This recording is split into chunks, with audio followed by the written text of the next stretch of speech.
니얼 퍼거슨의 로스차일드. 일본이 왜 나와요? 거기서 이거 왜 나와? 입니다. 언제? 1910년입니다. 아, 이거 그냥 눈 뜨고 바라볼 수가 없는, 이 감정 없이 볼 수가 없는 울컥하는 그 해죠. 브라질 본드 이걸 딱 넘기면요, 그 뒷장에 되게 재밌는 게 나옵니다. 요건 뭐냐면은 지금까지 이제 로스차일드가 발행한 채권들을 보면서 아, 역시 정말 19세기의 유럽 제국들, 그죠? 걔네들이 퍼져 나가는 데 있어서 전주의 역할을 얘네들이 많이 했었구나 하는 걸 알 수 있습니다. 그 생각해야 될 거는 얘네가 지금까지도 금융 쪽에서 엄청난 영향을 미치고 있느냐, 로스차일드라고 해가지고 딱 구글 서치해 보시면요, 엄청난 카더라 통신들과 가짜 뉴스가 많이 떠오릅니다. 근데 그 가짜 역사입니다. 나치 독일에서 유태인 학살하기 위해서 괴벨스가 만든 헛소문입니다. 2차 대전을 지나면서 엄청나게 세력이 쪼그라들었어요. 미국에서 나오는 기회들은 다 놓칩니다. 누구한테 놓쳐요? JP 모건 뭐 이런 애들이 다 가져가십니다. 배고픈 놈이 이깁니다. 근데 이 사람들은 전신을 안 믿은 거야. 전신을 안 믿고서 계속 옛날 방식을 고집하면서 비둘기를 날리신 거예요. 그러면서 손편지 꾹 찍어 보내니까 소식이 늦을 수밖에. 그죠? 그래서 좋은 딜들은 다 놓쳐버립니다. 말인데 얘네들의 네트워크가 한정되어 있더라는 거예요. 뭐냐면은 근친 결혼을 계속 시켰어요. 안 됐게도. 왜 근친 결혼을 시킬 수밖에 없었느냐? 그 당시에 유태인들 다 잘 사는 게 아니었다는 거예요. 대다수는 가난하게 힘들게 차별받으면서 살았어요. 유전병이 생기게 되고 이게 더 심화가 돼 버립니다. 그래가지고 몸이 약한 애들이 나오고 머리가 안 좋은 애들이 튀어나오게 되고, 이런 애들한테 또 그 리더십 자리를 줄 수밖에 없잖아요. 또 이 로열 패밀리로 내려가다 보면은, 그러면은 이 탑 포지션의 사람이 제일 똑똑해야 되는데 그게 안 되다 보면은 그 조직 전체가 골로 살 수밖에 없어요. 이거는 전문 경영 체제로 내려갈 수밖에 없는데 그걸 못했어. 그러면서 내리막길을 걸 수밖에 없었다 하는 겁니다. 요즘 뱅킹 인더스트리 하시는 분들한테 암시하는 바가 뭡니까? 사람을 널리 등용하라는 겁니다. 아, 우리 친척, 내가 아는 사람만 갖다 뽑을래. 뭐 누구의 아름아름으로만 뽑을래? 절대 안 되십니다. 내 동문들끼리만 우리끼리 으쌰으쌰해서 잘 먹고 살지. No way, 안 된다는 겁니다. 골고루 뽑으셔야 된다는 거예요. 안녕하십니까, 김영환의 파이낸스 브이로그입니다. 오늘은 좀 재밌는 거를 좀 보여드리려고 같이 뭐 언박싱을 하고자 여러분한테 이제 비디오를 녹화해서 보여드리려고 합니다. 근데 그나저나 간에 제가 뭘 희한한 거 쓰고 있죠? 이거 뭡니까? 이거는 더비스라 그러더라고요. 제가 뭐 잘 아는 건 아닌데 모자에 대해서.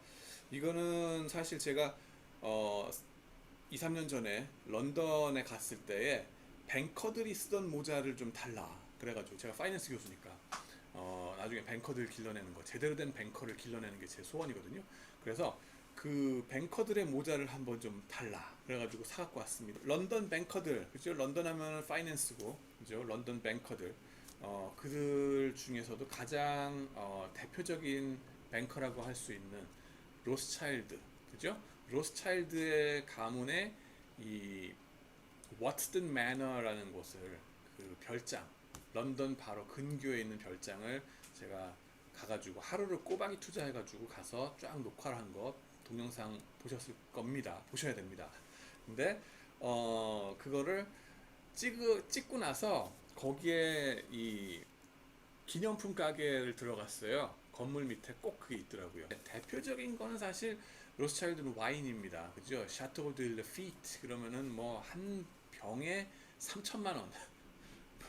부르는 게 값이에요, 완전히. 그죠?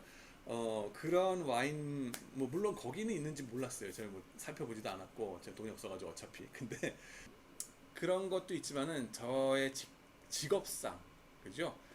가장 중요하다고 생각한 건 이거예요.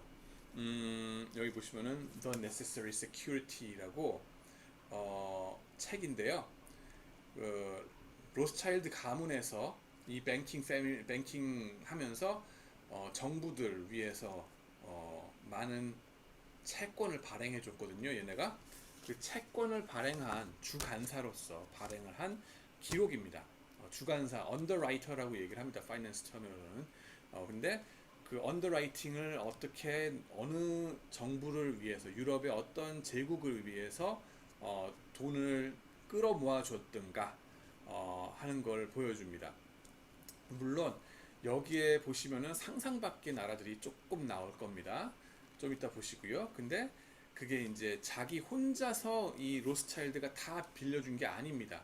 신디케이션이라고 그래요. 론 신디케이트 해가지고 채권단을 구성해가지고 베어링 브라더스 무슨 슈러더스 뭐 이런 애들 다 그 그룹으로 모아가지고 돈을 조금씩 객출해서 돈을 빌려주는 거죠. 신디케이션 론 이런 식으로 하는 스킴들을 레코드를 여기 남겨놨어요. 그래가지고 채권, 사채, 국공채 뭐 이러면은 이게 무슨 어떻게 생겨 먹었나 하는 거를 눈으로 볼 수 있는 재밌는 기회가 됩니다. 그래서 이걸 책을 꼭 사야 되겠다.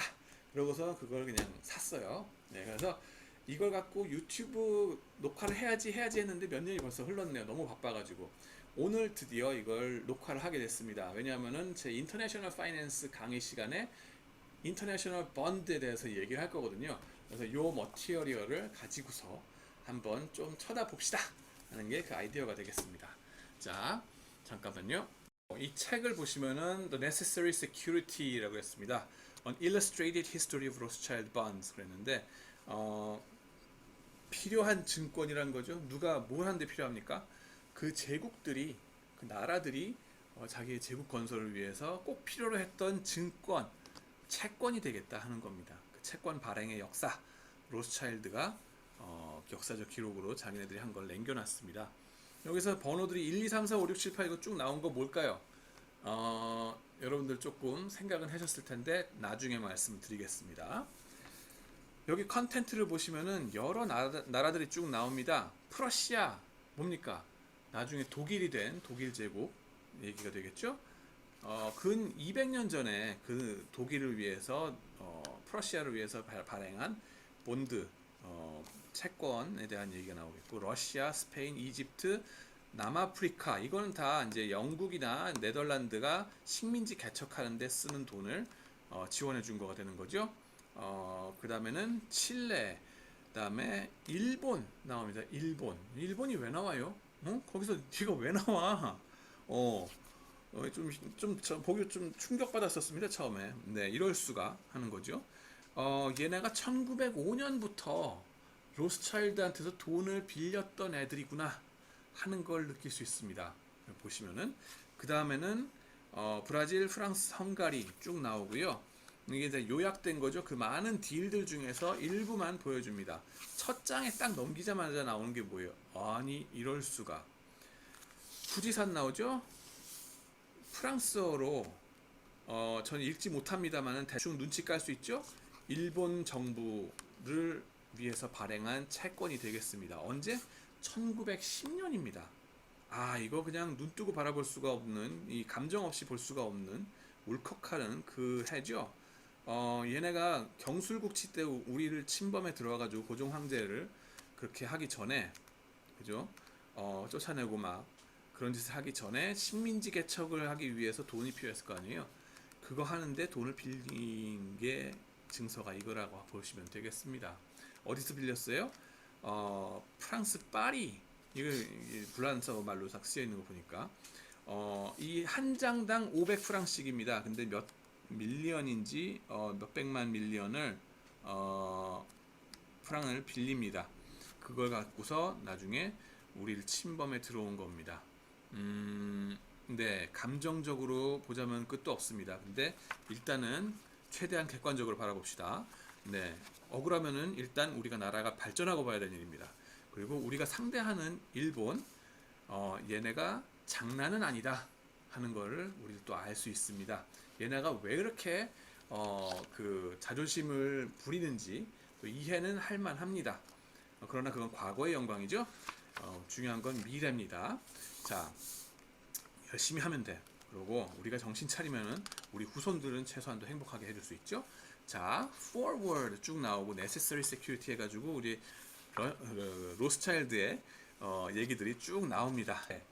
로스차일드 가문의 처음 시작 그때 그 마이어 암실 로스차일드가 있었고 그 다음에 그 사람이 아들 5명 플러스 딸들 수명을 낳았는데 아들 5명이 독수리 오형제처럼 제 역할들을 아주 충실하게 잘했다는 거죠. 그것도 유럽 각지에 퍼져가지고 파이낸셜 센터에 퍼져서 비즈니스를 너무나 잘했다는 겁니다. 첫 번째 아들은 이 프랑크푸르트에 자기 고향에 그냥 계속 아버지랑 같이 있었고 그 다음에 중요한 게 세 번째 아들인데 네이선 마이어 로스차일드라는 사람이거든요. 이 사람이 런던으로 건너가요. 그죠? 런던으로 건너가는 게 왜 건너갑니까? 보니까는 런던 랭카셔 요쪽에서 이 모직 그죠? 양털 가지고서 직물을 만드는데 그때 제니 방적기 뭐 이런 거 나왔었죠. 그죠? 산업혁명을 제일 먼저 한 게 영국이야. 그리고 그것이 이 그 의류 산업 쪽에 먼저 그게 히트를 치면서 엄청나게 싼 가격으로 모직물 같은 거를 생산해 가지고 대륙으로 들고 와가지고 팔래니까는 아주 잘 되더라. 장사가 잘 되게 생겼더라. 그래가지고 그걸 팔다가 아예 영국으로 건너가 버렸어요. 그러고 나서는 거기서 비즈니스 하다가 돈을 벌어서 벌다가 어떻게 해요? 이제는 돈이 많이 남아도니까는 뱅킹 비즈니스 해야 되겠다 그러고서 런던에 가가지고 둥지를 틉니다. 그러고 나서 이제는 면직물 수입하는 그 오파상 같은 거 하지 말고 뱅킹으로 거기서 그냥 자리를 잡고 중심가로 가버립니다. 그러면서 거기서 금융을 휘어잡게 된다는 거죠. 여기서 그 로얄 익스체인지 말하자면 영국의 주식 증권 거래소에서 있는 이 니슨 마이어 로스차일드의 초상을 누군가 그려가지고 이렇게 나타냈습니다. 그 다음에는 또 보시면은 프러시아의 이제 뭡니까 이 독일 쪽에 그죠? 독일 쪽에 정부의 채권을 갖다가 발행해 주는 것 이런 모습을 볼 수 있고요. 그 다음에는 얘네들이 5형제가 유럽의 여러 도시에 퍼져 있으면서 서로 통신해야 될 거 아니에요. 근데 누가 알아들으면 안 되잖아. 그래가지고는 이걸 비밀 통신을 해야 되는데요. 어떻게 했겠습니까? 인크립션 요즘으로 치면은 그 암호 이런 게 필요할 텐데 얘네들은 암호가 따로 필요 없었습니다. 뭡니까? 유태인 네트워크이기 때문에 유태인의 글 히브리어로 그냥 편지를 쓴 겁니다. 그래가지고 그 필기한 것을 손필기한 거를 편지로 써가지고 그 다음에는 비둘기를 써서 날려버리는 거죠. 전서구. 그걸 써서 하는 그 통신 네트워크가 그렇게 강했대요. 얘네가 하는 게. 그래서 오죽하면은 메테르니히니 무슨 뭐 유럽의 무슨 왕가들 걔네들도 각자의 우편 네트워크가 나라마다 있었지만은 자기 스스로의 네트워크를 믿지 않고 로스차일드의 네트워크를 믿고서 얘네들한테 부탁을 해서 왕가의 비밀 이런 것들도 얘네를 통해서 정보를 보내고 받고 했다는 겁니다. 그러니까 얘네들은 어떻게 했어요? 왕가들의 인싸 정보를 다 알겠죠. 해주고 고급 정보를 다 가지고 있었던 애들이다라고 생각하시면 됩니다. 네. 그러고 나서는 이제 프러시안 론즈 이렇게 쭉 나왔는데요. 그 다음에 러시아 1822년 본드 이슈한 것, 그 다음에 이제 얘네들 국고채를 갖다가 이슈해 주는 것도 발행해 주는 것도 여기 액면가가 얼마고 그 다음에는 쿠폰 이자율이 얼마다 5% 그랬네요. 5% 이런 이 채권 채무 관계에 대한 기록들 쭉 부지런히 남겨놓은 겁니다. 그리고 여기 보시면 제임스 로스차일드라고 해서 나오는데 막낼 거예요 아마. 얘가 나중에는 파리에 가서 둥지를 틉니다. 그래가지고 셋째 형은 가가지고 런던에서 장사하슈. 나는 파리에서 할 테다. 그래가지고는 그 런던과 파리를 잇는 뱅킹 네트워크를 아주 강력하게 구축하는 존재가 됩니다. 나중에는 런던 뱅크가 더 강하냐 아니면은 파리가 더 금융 중심지로 강하냐 이 형제들에 의해서 그 판도가 막 달라지고 막 그러는 상황까지 나오게 됩니다. 그 다음에는 스페인. 네, 스페인도 물론 자기네들의 제국 건설을 하는데 돈이 필요했겠죠. 거기에 1870년도 그 국고채 발행하는데 얘네들이 돈을 대줬다 하는 기록도 여기 나옵니다. 퀵실버면은 뭡니까? 이 수은이죠. 수은 광산을 개발하는데 얘네가 또 돈을 대줬다 하는 거 보입니다. 그 다음에는 이집트 1879년 나오는데요. 뭡니까? 수에즈 운하가 됩니다. 수에즈 운하. 네. 수에즈 운하 건설하는 거 공짜로 되는 게 아니죠. 누군가 투자를 하고 돈을 대줘야 됩니다. 그 쩐주가 누굽니까? 쩐주들은 여러 군데 퍼져 있지만은 그 쩐주들을 끌어모으는 역할, 이거를 로스차일드가 했다는 겁니다. 뱅킹 네트워크라는 게 그런 거죠. 그리고 돈 있는 부자들을 잘 알고 걔네들을 데리고 와가지고 이 국고채 투자를 하도록 만드는 거. 식민지 건설을 하는, 투자를 하게 만드는 거죠. 그런데 얘네들의 역할이 컸었다 하는 걸 볼 수 있습니다. 5% 쿠폰 이자율이고 액면가로는 8.5 밀리언 파운드입니다. 850만 파운드. 엄청난 규모란 걸 알 수 있습니다. 그거를 동원을 하는데, 물론 얘네들 혼자서, 로스차일드 혼자서 이걸 다 감당하는 건 아니다 하는 거. 이것도 다 나눠 맡아서 채권단을 구성한다 그랬죠. 예. 그때 같이 뭐 채권단을 구성하는 거 보면은 블라이히르더라는 뭐 독일 계통 내지는 주이시겠죠. 그다음에 디스콘토 게셀샤프트 인 베를린, 그런데 독일 쪽에 있는 또 은행들 다 같이 연합해가지고 채권단 노릇을 했다 하는 걸 알 수 있습니다. 그 다음에는 사우스 아프리카 그랬네요. 이건 남아프리카 공화국이죠. 네, 얘를 보면은 1892년, 이게 보어 전쟁 때 근처일 거예요 아마.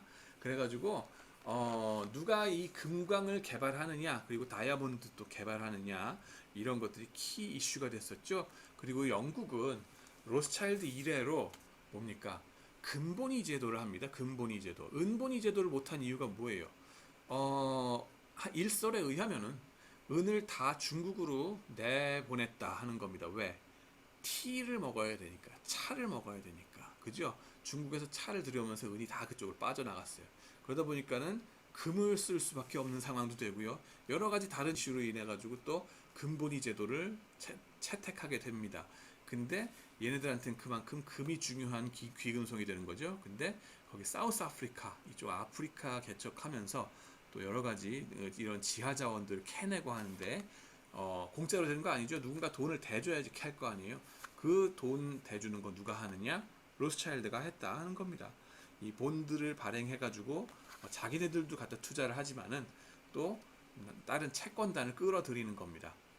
보시면은 이 채권 본드 한 장이 이렇게 생겨 먹었다 하는 거 알 수 있죠. 요 한 장당 갖고 있으면은 이걸 만기에 몇십 년 후에 이걸 딱 갖다 로스차일드한테 디빌면은 이 한 장당 500파운드 줄게 하는 약속이 됩니다. 그죠? 약속이 되는 거고, 그 다음엔 또 6개월마다 쿠폰을 갖다 지급을 해요. 이자를 또 지급해야 될 거 아니에요. 원금뿐만 아니라. 그거에 대한 것도 좀 이따 말씀드리겠습니다. 자, 그 다음 쭉 넘어갑니다. 서로들 서신 교환했던 그런 흔적들, 이런 거 쭉 나와 있습니다.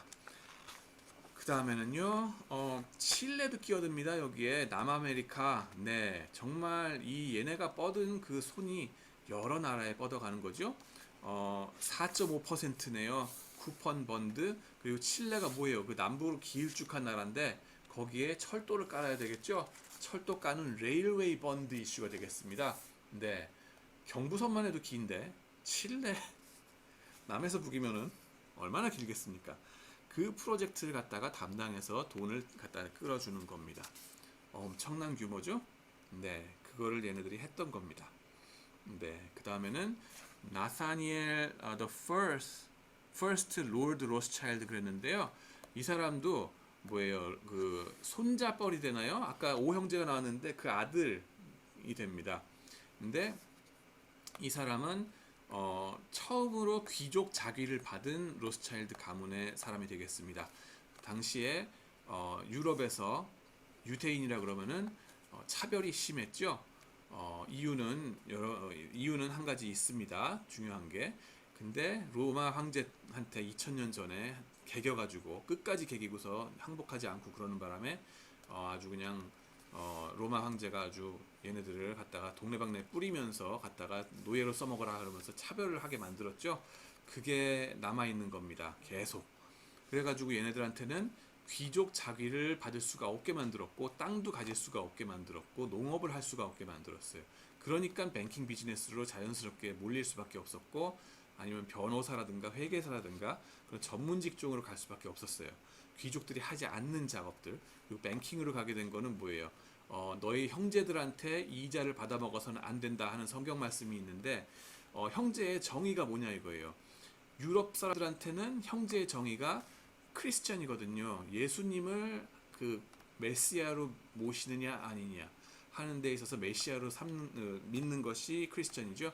근데 주위시들은 그걸 예수님을 메시아가 아니라 그냥 선지자의 한 명일 뿐이다라고 하는 바람에 서로 간에 반목과 그런 악감정이 생긴 거고, 서로 간에 형제가 아니다 그렇게 될 거고, 서로 간에 형제가 아니니까는 서로 간에 돈을 빌려주고 꾸어주고 이자를 차지할 수가 있었어요. 그러니까는 어떻게 돼요? 역효과가 나오는 거예요. 자기 형제들끼리는 돈을 안 빌려줘. 왜냐하면은 이자를 차지할 수가 없으니까. 근데 주이시들한테는 돈을 빌려주거나 받거나 이런 것이 되는 거야. 그리고 이 일들은 주이시가 전문적으로 하게 돼요. 그러면서 이 캐피탈 마켓, 금융시장 자체가 자연스럽게 형성이 되는 겁니다. 네. 그러면서 얘네들을 통한 금융이 일어나게 되는 거죠. 그래서 부자가 되는 유대인들도 소수로 있었고, 그러나 대다수는 가난하게 많이 살았다 하는 게 현실입니다. 그 다음에는 우리가 언뜻 그 편견을 가지기는 유태인들은 무조건 다 부자였고 뭐 다 뱅킹 네트워크를 꽉 잡고 있고 이렇게 생각하잖아요. 그게 아니라는 겁니다. 대부분의 사람들은 상당히 가난하게 열악한 상황에서 차별받으면서 살았고, 소수의 유태인들은 이렇게 금융적으로 성공하거나 전문직에서 성공한 사람들이 있다는 겁니다. 근데 이 사람들이 아무리 돈을 많이 벌어도 귀족 그룹에 들어가지는 못했던 거예요. 유럽에서 2000년 동안. 근데 유일하게 그걸 깨고서 귀족 자기를 받게 된 사람이 이 사람이다 하는 겁니다. 네. 근데 그 귀족 자기란 게 사실 또 랭크를 보면요. 우리나라의 뭐 양반 뭐 이런 걸로 해가지고 뭐 3단계로 나누는 그 정도가 아니라 여러 단계가 있죠. 근데 그 단계 중에서도 얘네가 차지한 거는 그렇게 탑이 아니에요. 여전히 그 밑에 베런이라는 레벨로서 그칩니다. 카운트, 듀크 뭐 이런 게 아니에요. 좌우지간에. 자, 다음으로 넘어갑니다. 일본. 어이, 네가 왜 거기서 나와? 1905년 나옵니다. 그죠? 이거 보고 많이 충격받게 됐습니다. 저도. 근데 4.5% 쿠폰 이자 번드가 나온 거죠. 채권을 발행을 했어요. 일본이 2,500만 파운드 본드를 발행한 거죠. 상당한 규모입니다. 다른 나라들에서 발행한 거 보면은 250만 파운드, 뭐 이집트에서 발행한 거 850만 파운드 뭐 이러는데, 일본에서는 2천만 파운드를 발행을 해버립니다. 여기도 러시아에서 6파운드 막 이렇게 빌리죠. 2,500만 파운드 엄청난 규모로 빌립니다. 근데 사실 일본이 1905년 이게 뭐한 해예요. 러일 전쟁에서 얘네가 이긴 해입니다. 근데 사실 러일 전쟁을 치르기 전에 또 얘네가 사실 로스차일드한테 달려갑니다. 왜냐하면 영일 동맹이 있으니까. 영국의 런던 브랜치가 있잖아요.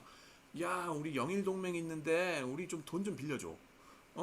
우리 친한 사이 아니야. 막 이러면서 막 돈을 꿀라 그럽니다. 그래서 로스차일드가 혹합니다. 그래? 얘네 한번 돈 빌려줘. 우리 한번 아시아까지 뻗어봐. 이런 생각이 들어갔겠죠. 그런데 그 순간 스탑을 합니다. 안 빌려줘. 왜? 러시아가 들어와 있으니까. 네. 물론 영국과 러시아는 적입니다. 그러니까 영일 동맹 했죠. 돈을 빌려주는데 주고 싶은데 스탑합니다. 왜 스탑해요? 러시아에는 거기에 또 유태인들이 엄청나게 많이 살고 있었어요.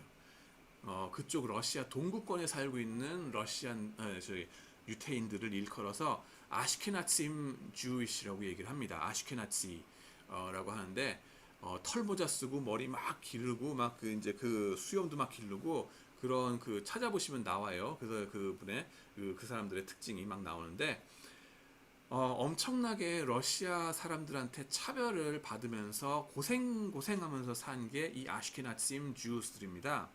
정말 고생을 많이 했고요. 실제로 이런 얘기까지 나와요. 2차 대전 때, 그, 뭡니까? 히틀러는 유대인들을 죽이는데 가스실에 가서 죽였지만은, 이 러시아 쪽에서 유태인들 차별하고 학살한 거는 가스실까지 안 보내고도 그 자리에서 그냥 대놓고 학살을 해버렸다. 그 정도로 차별을 많이 받았는데, 그때 죽은, 그 러시아에서 죽은 유태인들의 숫자는 헤아릴 수가 없다라고 얘기를 합니다. 지금 유태인 사람들 만나서 얘기해 보면은 독일에서 학살당한 유태인들은 600만이라는 거 숫자가 남아 있잖아요. 좌우지간에 그 600만이라는 숫자도 사실 1200만 그 당시에 있던 유태인들의 절반입니다. 절반이 학살당했어요. 근데 러시아에서 죽은 유태인들도 몇십만이 되는지 몇백만이 되는지 모르겠지만은 그건 숫자 자체도 안 남아 있을 정도로 그냥 흔적도 없이 학살해버렸대요. 좌우지간에 그렇게 감정이 안 좋아요. 러시아에서는 이 유태인에 대한 감정이. 근데 이런 감정 상황에서 이 유태인의 대표 뱅커라고 하는 이 로스차일드가 만약에 일본 편을 들어서 갔다가 이 러일 전쟁 해버리는데 써먹으라고 돈을 빌려주는 게 딱 발각이 나면은 어떻게 되겠어요? 러시아에 살고 있는 유태인들이 개고생을 하겠다 하는 것이 딱 떠오르잖아요. 그러니까는 로스차일드 입장에서는 자기네 동족이 고생할까봐 안 빌려줍니다. 예, 일본 미안해. 이번에는 지나갈게. 그러고선 넘어갑니다. 그러고 나서 러일 전쟁에서 일본이 이기니까는 그 다음부터는 이건 전쟁을 도와주는 게 아니니까 그 다음부터 일본한테 돈을 대주기 시작합니다. 그래가지고 일본의 식민지 확장, 침탈, 네 맞습니다. 침탈 하는데 뭐 돈을 대주는 역할을 하게 되더라 하는 겁니다. 우리로서는 좀 씁쓸하게 쳐다볼 수밖에 없지만은 그게 국제 경쟁인 거를 또 어떡하겠습니까? 그죠? 그래서 고운 눈으로 바라볼 수는 없습니다. 그렇지만은 이게 현실이었다 하는 거. 또 한 가지 또 보시면은 이 번드 채권 나오죠? 이 한 장 가지고 있으면은 200파운드를 줄 거다 하는 약속입니다. 근데 보시면은 이게 뭡니까? 라이징 선이죠. 일본의 군국주의의 상징. 그죠? 근데 우리가 이제 그 비난하는 거는 이 군국주의 상징이 2차 대전 때 이 그 뭡니까 나치 독일하고 똑같은 그 전범기다 라고들 말씀들을 하시는데 사실 엄밀하게 따지고 보면 여기서 보시면 뭐예요? 2차 대전 이전 때부터도 얘네가 이걸 쓰고는 있었다. 좀 이런 상징을 좀 그런 거는 볼 수는 있습니다. 그래서 좀 일본이 그런 구석이 있구나. 우리가 무작정 비난하거나 막 이럴 수는 글쎄 조금 좀 따져봐야 되겠다 하는 게 좀 느껴집니다. 네. 그 다음엔 또 뭐예요? 얘네가 한 번만 빌린 게 아니라 수차례에 걸쳐서 빌렸고, 그 다음에는 이것도 마찬가지로 로스차일드 혼자만 빌려준 게 아니다 하는 겁니다. 무슨 이 호프 브라더스니 무슨 뭐 그 당시에 한다 하는 이 유럽의 은행가들 다 같이 신디케이트를 구성해서 채권단을 구성해서 일본한테 돈을 빌려줬었다 하는 걸 알 수 있습니다. 그래서 너무 로스차일드한테만 억울하게 생각하실 거는 아니다. 너무 악감정을 가지고 보지는 말자 하는 거고요. 그 다음엔 또 한 가지는 또 생각나는 건 그래요. 우리가 상대하는 일본이라는 존재가 장난은 아닌 애들이구나. 과거의 영광은 대단했긴 했구나.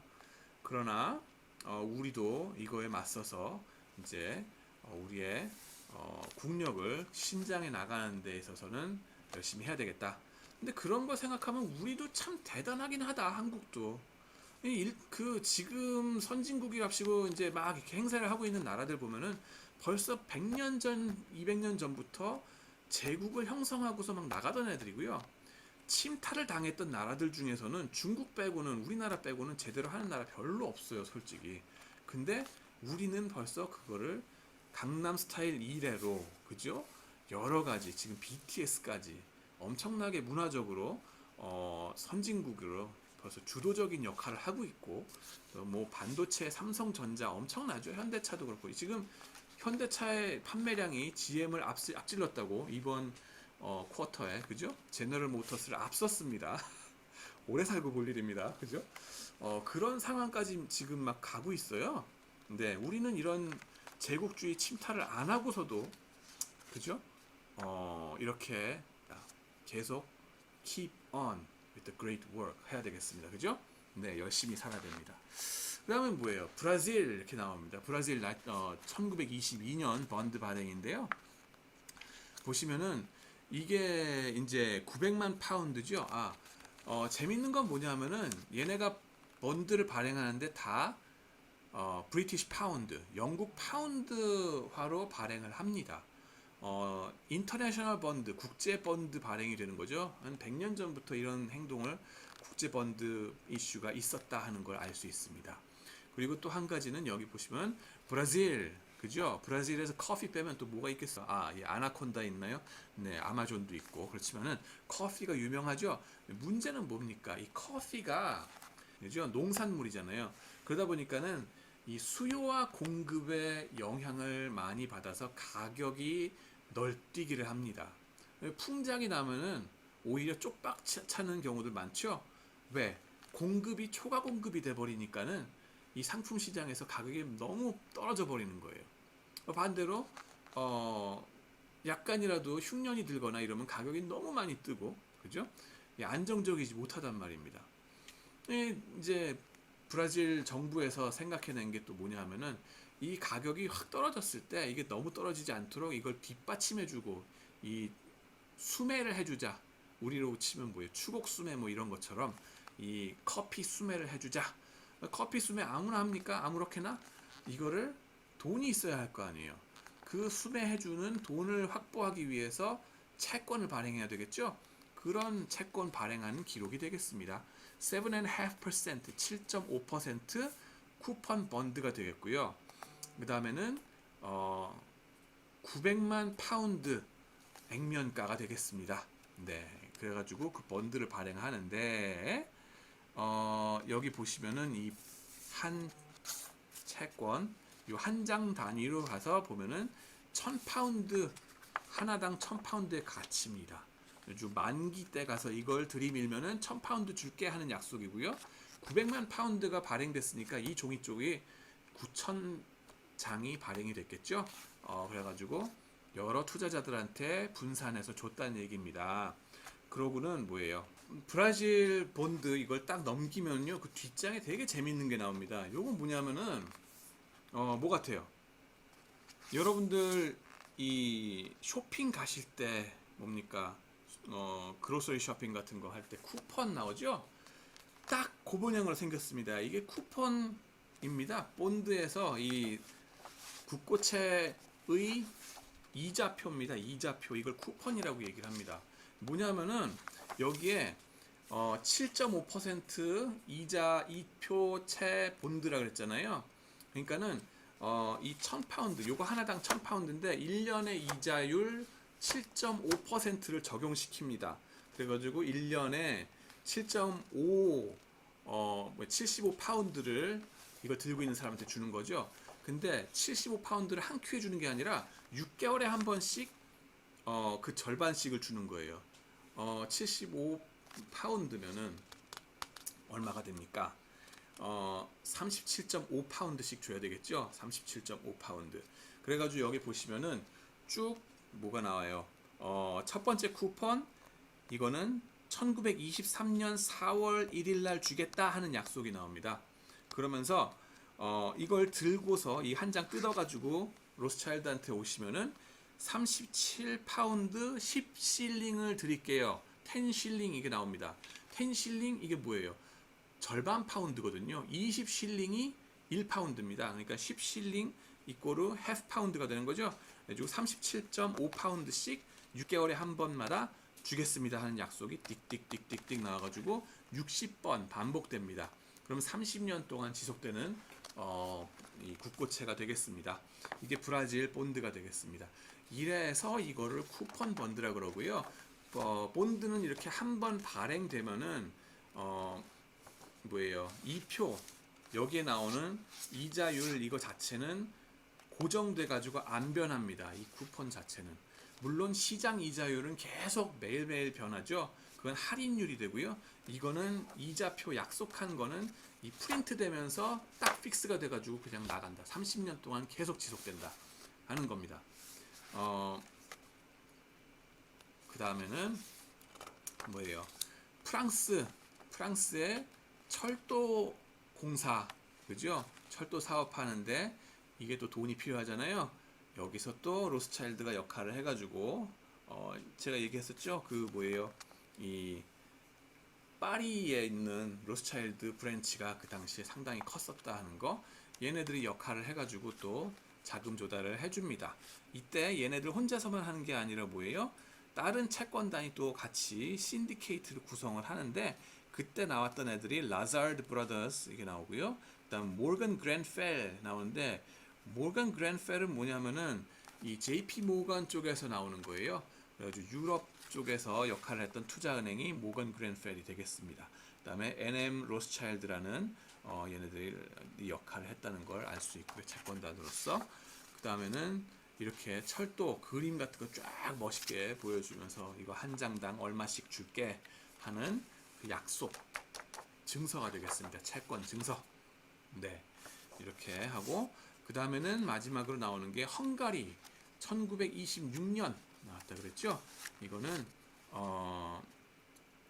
보시면은 헝가리의 뭐 마자르족 이렇게 나오잖아요. 그쪽에서 뭐 개발하면서 개발하는 거 다 공짜로 하는 거 아니잖아요. 얘네들이 다 채권 발행해서 개발했더라 하는 걸 알 수 있습니다. 그 다음에는 뭡니까? 이제 끝이 되겠고요. 여기서 보시면 마지막으로 로스차일드의 표어가 나옵니다. 세 가지 키 밸류, 그죠? 로스차일드에서 가장 중시하는 거 인테그리타스, 인더스트리아 앤 콘코르디아 이렇게 나오는데요. 뭐냐면은 인테그리타스 일할 때 인테그리티가 있어라 하는 겁니다. 그 다음에는 인더스트리아 인테그리티가 있어라 뭐라고 해야 될까요? 이건 윤리적으로 일해라 열심히. 그 다음에는 두 번째로는 열심히 일해라. 그다음에 콘코르디아 그랬는데 이건 뭐냐면은 5 형제부터 시작했잖아요. 그러니까 집안 형제들끼리 싸우지 말고 협동해서 잘해라. 한 화살을 꺾어 분지러뜨리는 거는 쉽지만은 5 화살 독수리 오형제잖아요. 이거를 한꺼번에 분지러뜨리는 거는 불가능하다. 그러니까 너희들이 힘을 합치면은 세상에 그 누구도 당해낼 수도 없을 것이다 하는 게 마이어 암슈 로스차일드 그 할아버지의 유언이었거든요. 그러니까 이 5 형제가 그걸 끝까지 지켜냈다 하는 그 가치가 된 겁니다. 자, 그래가지고 로스차일드가 엄청난 19세기 말 금융가로서 유럽에서 호령을 하고 살았다 하는 걸 알 수 있습니다. 여러 나라에 전 지구적인 영향력을 뻗쳤다 하는 걸 알 수 있죠. 일본까지 들어섭니다. 그 다음에는 또 한 가지 또 그 생각해야 될 거는 얘네가 지금까지도 금융 쪽에서 엄청난 영향을 미치고 있느냐 하는 건 또 다른 얘기예요. 사실 여러분들 로스차일드라고 해가지고 딱 구글 설치해 보시면요 엄청난 카더라 통신들과 가짜 뉴스가 많이 떠오릅니다. 보시면은 숭빙홍의 화폐 전쟁 뭐 이런 거 자극적인 그런 책들 보잖아요. 그러면 로스차일드가 무슨 나폴레옹 전쟁에서 뭐 워털루 전쟁에서 나폴레옹이 패배한 거를 미리 알았는데 그걸 그 영국에다가는 뻥치고 얘네가 뭐 나폴레옹이 진 게 아니라 뭐 이겼다 그래서 영국이 참 큰일 났다 뭐 이런 식의 헛소문을 퍼뜨렸다가 그 헛소문 퍼뜨린 걸로 돈을 엄청나게 벌었다 하는 그런 얘기들 류의 삼류소설류의 그런 것들 가지고서 얘네가 뱅킹 패밀리가 됐다라고 역사를 얘기를 합니다. 근데 그 가짜 역사입니다, 사실. 증거가 전혀 없어요. 그러고 오히려 걔네들은 이 그 뭐예요? 니알 퍼거슨의 역사책을 보면은 얘네들이 그 당시에 오히려 돈을 더 많이 잃어버렸다 하는 걸 알 수 있습니다. 근데 그런 그 컨스피러시 시오리 같은 숭홍빙식의 그런 컨스피러시 시오리 같은 걸로 얘네들 포장하는 이유는 뭐냐면요. 그거는 나치 독일에서 유태인 학살하기 위해서 괴벨스가 만든 헛소문입니다. 대부분의 경우. 그래가지고 우리가 조심해야 된다 하는 겁니다. 억울하게 유태인들을 갖다가 잘못 우리가 포장해 버릴 수가 있다 하는 거. 그 다음에는 유태인뿐만 아니라 이 로스차일드에 대해서 그래가지고 오해는 우리가 풀어야 된다 하는 거 잊지 마셔야 됩니다. 그 다음에는 로스차일드가 최근에까지도 엄청난 영향력을 미치고 있냐? 아니라는 겁니다. 얘네들이 2차 대전을 지나면서 엄청나게 세력이 쪼그라들었어요. 그래서 지금은 미미합니다. 그 역할 자체가. 물론 썩어도 준치라고, 그죠? 또 부자는 망해도 3년은 간다고 해서 그 로스차일드란 그 이름값이라든가 그 상징적인 의미는 여전합니다. 로스차일드가 언제 가장 또 큰 역할을 했느냐? 사실 벨푸어 선언이라고 1914년인가요? 그때 그 유럽 각지에 흩어져 있던 유태인 민족들 얘네들이 팔레스타인 지방의 땅을 얻어서 가게 되지 않습니까? 그때의 중추적인 역할을 했던 존재가 바로 로스차일드입니다. 그래서 벨푸어라는 영국의 외무부 장관이 유태인들을 대상으로 이제 너희들한테 땅을 주겠다. 영국 식민지 중에서 일부를 할양해가지고 니네를 줄게라고 편지를 쓰잖아요. 그 벨푸어 선언이거든요. 그 벨푸어 선언을 하는 게 1917년인가 그럴 텐데 그 선언을 하는 편지를 쓸 때 누구가 수신인이 있어야 될 거 아니에요. 그 편지를 받는 수신인 이름이 뭐예요? 로스차일드입니다. 네, 로스차일드 경한테 베론드 로스차일드한테 편지를 씁니다. 그 정도의 역할을 했고 그 다음에는 그 뭐예요? 이스라엘이라는 나라를 건국하고 나서 대법원 건물을 지을 때에 이 건축 설계를 하고 이러는 과정에서 중추적인 역할을 했던 게 또 로스차일드 가문이 되겠습니다. 그래서 사실 유태인 내지는 이스라엘하고는 뗄래야 뗄 수가 없는 아주 중추적인 역할을 하는 집안이 해왔던 집안이 얘네들이다 하는 건 사실입니다. 그러나 금융계에 있어서 얘네들의 역할은 많이 축소가 됐다. 전과는 비교가 안 될 정도로 미미하다 하는 얘기해야 됩니다. 많은 부분 헛소문이다 하는 거. 그거는 나치 독일이 갖다가 퍼뜨린 헛소문인데 괜히 수홍빈 같은 애들이 책 퍼뜨리기 위해서 많이 조작한 것들이 많다. 지금까지 이제 로스차일드가 발행한 채권들을 보면서 역시 정말 19세기의 유럽 제국들 그죠? 걔네들이 퍼져 나가는 데 있어서 확장해 나가는 데 있어서의 자금 조달 쩐주의 역할을 얘네들이 많이 했었구나 하는 걸 알 수 있습니다. 물론 걔네들의 돈만 다 있는 건 아니지만은 이걸 끌어모으는 네트워크의 핵심 역할을 했었구나 하는 걸 알 수 있습니다. 근데 얘네들이 그러면 지금까지 그 절대적인 그런 위치를 차지하고 있느냐 하면은 그거는 아니라는 겁니다. 그건 어디 나오는 얘기냐면요. 이 책을 보시면 나옵니다. 이게 니얼 퍼거슨의 로스차일드 전설의 금융 가문이라는 책인데 1권, 2권 이렇게 쭉 나옵니다. 그죠? 1권, 2권 이렇게 있어요. 네. 그죠? 이거 한번 쭉 보시면은 정말 느끼는 바가 많습니다. 워낙 뭐 얘기가 길긴 길지만은 이 사람의 말하는 스타일이 좀 길긴 한데 또 보면은 로스차일드는 지금 옛날처럼 그런 위치는 가지고 있지 못하다 하는 겁니다. 왜가 중요한데요. 왜냐하면은 달도 차면 기운다 하는 겁니다. 첫 번째. 이게 달도 차면 기운다. 그게 뭔 소리예요? 이 유럽에서요. 얘네들이 가졌던 19세기에 가졌던 절대적인 위치, 그죠? 말하자면은 돈이 너무 많어, 그죠? 돈 많은 정도가 왕가들하고 맞먹어요. 그래가지고는 이런 왕가들처럼 부자로 편하게 사는데 그 왓슨 매너에 가보니까는 우리로 치면 고종 황제 살던 시절 내지는 대원군 시절에 얘네들은 실내에 스팀이 있었어요. 그 스팀 난방기구 밑에서부터 막 이렇게 스팀이 올라와가지고 뜨뜻하게 데펴주는 그런 시스템이 있고 수세식 변기가 있고 엄청난 거죠. 그 당시로 치면은 그렇게 편안한 유럽의 생활을 가진 이런 왕족 같은 생활을 하는데 그 당시에 가장 기회의 땅이었다고 하는 거는 미국이거든요. 가장 큰 기회의 땅. 하이 리스크 하이 리턴 이건 인생의 진리잖아요. 그죠? 그 돈을 벌려면은 위험 감수를 하고 가야 되는데 그 당시 가장 좋은 기회의 땅이라고 하는 거는 미국이란 말이에요. 근데 황야의 무법자 기억나시죠? 그런 서부 개척 시대란 말이에요. 살기가 얼마나 불편했겠어요. 그런 곳에 이런 편안한 왕자 같은 공주 같은 애들이 가서 제대로 살았겠느냐? 못 살고 돌아옵니다. 얘네들이 뉴욕에 한번 갔다가 몇 달 살고서 안 되겠어요. 저 되돌아갈래요. 막 이러면서 그냥 도망가 버립니다. 그죠? 그런 식의 안일한 생활을 해가지고는 뻗어나갈 수가 없다는 거예요. 그래가지고 미국에서 나오는 기회들은 다 놓칩니다. 누구한테 놓쳐요? JP 모건 뭐 이런 애들이 다 가져가십니다. 그죠? 가져가고요. 미국에 나오는 기회는 다 골드만삭스나 리먼 브라더스 뭐 이런 애들한테 다 잃어버렸다 하는 겁니다. 배가 고파야 돼요. 네, 여러분들 사자와 호랑이가 싸우면 누가 이깁니까? 1대1로 다이다이 싸우면 누가 이길까요? 똑같은 체급이라고 치고 그러면은 배고픈 놈이 이깁니다. 뱅킹 뭐 돈 가르치시는 분이 뭐 그게 무슨 소리세요? 배고파야지 됩니다. 근성이 있어야지 싸우고요. 근성이 있어야지 돈 벌어옵니다. 리스크 테이킹하고. 근데 로스차일드는 배가 불렀다.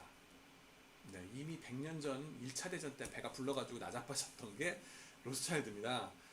그래도 뭐 몬드도 이슈하고 막 이랬던 거 그거는 다 썩어도 준치라고 했던 가닥이 있어가지고 계속 하는 거죠. 지금은 그 존재가 많이 없어졌다 하는 겁니다. 그런데도 불구하고 또 많이 또 그 오해를 하고서 계속 로스차일드를 향한 뭐 테러도 막 일어나려고 그러고 막 조심해야 됩니다. 이거 안 됐어요. 그렇게 하고 또 로스차일드가 그렇게 존재가 없어졌던 이유 또 한 가지는 뭐냐 하면은 여기서 보여드렸던 대로 그런 옛날 방식의 핀테크를 계속 고집했다 하는 거예요. 보시면은 이런 손편지 있죠? 네, 손편지 도장 꼭 찍어가지고 그 전속을 통해서 날리는 방식 이런 거가 200년 전에는 최첨단의 핀테크였어요. 나폴레옹 전쟁 때는. 근데 100년 전에는 구닥다리였어요. 왜냐? 그때는 마르코니의 전신이 나옵니다. 그래가지고 뚜뚜뚜뚜뚜뚜뚜 하는 거, 그 기생충에도 나오잖아요. 지하실에서 아버지가 나는 잘 있다 아들아, 너는 어떠냐 이러잖아요. 근데 이 사람들은 전신을 안 믿은 거야. 전신을 안 믿고서 계속 옛날 방식을 고집하면서 비둘기를 날리신 거예요. 그러면서 손편지 꾹 찍어 보내니까 소식이 늦을 수밖에. 그죠? 그래서 좋은 딜들은 다 놓쳐버립니다. 그게 다 이 책에 나옵니다, 얘기가. 그래서 우리가 항상 강조하는 게 뭐예요? 금융가에 계신 분들은 최첨단의 핀테크를 항상 추구할 수밖에 없다 하는 겁니다. 정보전에서 딸리면 돈을 못 벌어요. 그죠? 금융이란 건 결국 정보고 사람이거든요. 네트워크고. 그다음 세 번째로 중요한 건 뭐냐면은 휴먼 네트워크 얘기가 나와서 말인데 얘네들의 네트워크가 한정되어 있더라는 거예요. 뭐냐면은 근친 결혼을 계속 시켰어요. 안 됐게도. 왜 근친 결혼을 시킬 수밖에 없었느냐? 제가 말했잖아요. 그 당시에 유태인들 다 잘 사는 게 아니었다는 거예요. 대다수는 가난하게 힘들게 차별받으면서 살았어요. 네, 유럽의 곳곳에 흩어져서 사는데 너무너무 삶이 힘들었어. 일부의 사람들만 그렇게 뱅커가 되든가 아니면 의사나 변호사나 이런 거 해가지고 전문직으로 먹고 살았던 거예요. 그러면은 이 한정된 풀에서 얘네들이 결혼을 시켜가지고 내보낼 수 있었을까요? 가난한 집 타고 얘네들이 결혼을 함부로 시킬 수 있었을까요? 함부로 못했다는 거예요. 돈 뺏길까봐 내지는 잃어버릴까봐. 그리고 소셜 스태터스라는 게 좀 맞아야 되니까 어쩔 수 없잖아요. 결혼이라고 하는 게 현실이니까. 결혼은 현실이니까. 그리고 바깥을 쳐다보면 유대인 이외의 유럽 사람들하고 결혼시킬 수 자체가 없어요. 그죠? 그래서 차별받는 그런 상황이 돼버리니까. 그러니까 얘네가 결혼하는 선택지가 너무너무 좁아져 버린 거예요. 그래도 사촌들 간에만 결혼을 하게 됩니다. 그러고 이게 근친 결혼을 시키다 보면은 뭐가 문제가 돼요? 유전병이 생기게 되고 이게 더 심화가 돼 버립니다. 그래가지고 몸이 약한 애들이 나오고 머리가 안 좋은 애들이 튀어나오게 되고 이런 애들한테 또 그 리더십 자리를 줄 수밖에 없잖아요. 또 이 로열 패밀리로 내려가다 보면은 그러면은 이 탑 포지션의 사람이 제일 똑똑해야 되는데 그게 안 되다 보면은 그 조직 전체가 골로 살 수밖에 없어요. 예. 그렇기 때문에 전문 경영인 체제가 필요하다는 거예요. 4, 제너레이션 3, 4, 5 이렇게 내려가면서 어쩔 수가 없어요. 네. 그렇기 때문에 이거는 전문 경영인 체제로 내려갈 수밖에 없는데 그걸 못했어. 그러면서 내리막길을 걸을 수밖에 없었다 하는 겁니다. 요즘 뱅킹 인더스트리 하시는 분들한테 암시하는 바가 뭡니까? 사람을 널리 등용하라는 겁니다. 아, 우리 친척 내가 아는 사람만 갖다 뽑을래. 뭐 누구의 아름아름으로만 뽑을래? 절대 안 되십니다. 장기적으로 골로 새는 방법이에요. 그거는. 내 동문들끼리만 우리끼리 으쌰으쌰해서 잘 먹고 살지. No way 안 된다는 겁니다. 골고루 뽑으셔야 된다는 거예요. 여러 대학 출신들, 여러 지역 출신들 골고루 성별이건 뭐건 없이 다 한번 골고루 뽑아놓고 그다음에 고른 경쟁 하에서 최고의 인재를 저 탑 포지션에 보내셔야 된다는 겁니다. 그것만이 조직이 오래오래 살아남는 길이다. 그래서 어떻게 보면 달도 차면 기운다 하는 거 이걸 로스차일드 보면서 느낄 수 있습니다. 좌우지간에 여러분들한테 좋은 시간이 됐기를 바라고요. 또 여러분들 영국에 여행 가시거나 그러면 런던 가시거나 그러면 다른 데 보시는 것도 좋지만은 하루 딱 잡아가지고 워츠든 매너 한번 가보세요. 재밌어요. 거기 골프장 같이 생겼고 그 넓은 영지를 다 자기네가 갖고 있는 그런 것들 보시면은 느낌이 달라집니다. 네. 그러면 오늘 얘기는 이걸로 마치겠습니다. 감사합니다.